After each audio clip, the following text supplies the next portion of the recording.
दोडक्याची चमचमीत झणझणीत अशी चटणी बनवण्यासाठी इथे कढईत तेल गरम केले, थोडंसं जिरं, कढीपत्ता, मोहरी घातली, छान तडतडू द्यायची. बारीक चिरलेला कांदा घालायचा आहे. कांदा छान भाजला की त्यात आपल्याला घालायचं आहे थोडंसं वाटण. हे आलं लसूण कोथिंबिरीचं वाटण आहे, ते थोडंसं घालून घ्यायचं आहे.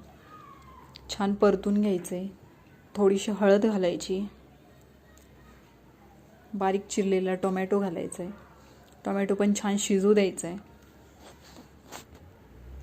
आपलं हे रोजच्या भाजीचं लाल तिखट घातलं आहे. इथे मी दोडका किसून घेतला आहे. दोडका आणि लाल तिखट घालून छान मिक्स करून घ्यायचं आहे. आता चवीपुरतं मीठ घालायचं आहे. 5-6 मिनिट हे झाकून ठेवायचे आणि शिजवून घ्यायचे वाफेवरती.